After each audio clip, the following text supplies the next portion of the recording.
Alright, you ready for game instruction fail part 5? No? Well, I'm going to say it anyway, so it doesn't matter.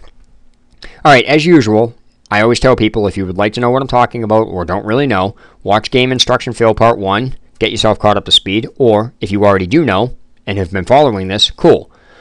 Because I'm going to get right back into it again, and the game I'm going to bring up doesn't actually have fail instructions in itself.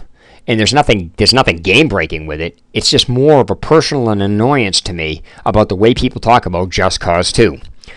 Now, whenever you read a review or see a video or you hear people talk about Just Cause 2, they're saying it's some sandbox game like Prototype. You can go where you want, do what you want, attach the grappling hook to where you want, do these ridiculous combinations and whatnot. Alright, so there are some reviews you read and you take with a grain of salt. But if everything's saying the same thing, okay, you're going to go with that. You know, no matter where you read it, it's all open world. You can go where you want, attach the grappling hook, blah, blah, blah. Even on forums everywhere. So everybody's all saying the same thing about that, so that must be true. So when I got the game, I'm thinking to myself, cool, it's free roam. You can attach the grappling hook where you want. Alright, not a problem. When I started the game, I'm thinking to myself, it's like GTA. As soon as you start, you can just go where you want. Not true with Just Cause 2. So now I'm thinking to myself, if this is supposed to be sandbox, what the hell is going on? Because when you load up the game and go to new game and start for the first time, you're stuck going from point A to point B. It's not open world. And on top of that, there are some surfaces you cannot attach the grappling hook to in this game due to the wall being too tall because you need to actually get up over the wall. I've actually shot my grappling hook in the middle of a wall in certain places and it's bounced off and it doesn't attach. Nothing. So now what we have is all the reviews and everybody else saying this game does one thing, and now you're actually seeing something different in the game and you're wondering what the hell is going on.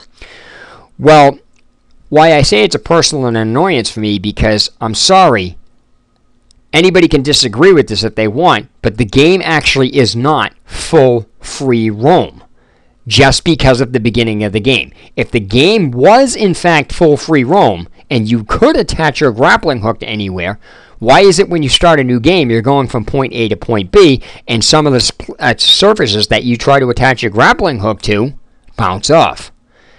That contradicts the actual in-play game, the actual in-game playability contradicts what you're reading.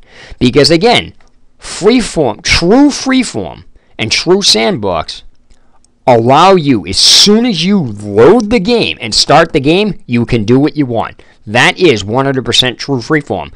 What people should be also telling you when they tell you it's freeform and great is that you actually have to play the game for almost an hour before you can get into, or I shouldn't say an hour, but you have to play the game for an extensive amount of time before you can actually get into the free roam.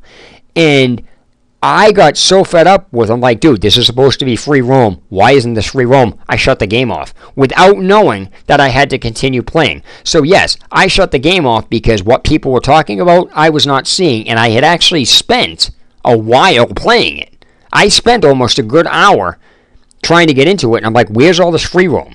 So I'm like, okay, what is going on here?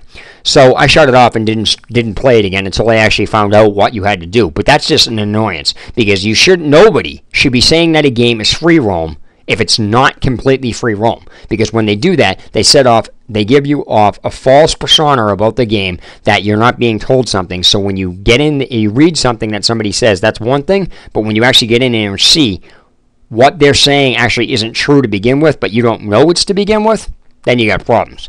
That's, like I said, that's not game breaking, and it's not, it's not fail instructions. It's just the way people talk about it, and they don't tell you something. So you're reading one thing, but you're seeing something actually different. And what are you going to go with? What you actually see or what you read? Well, that's the end of part 5. I'm going to go into part 6 in a minute, so I'll see you then.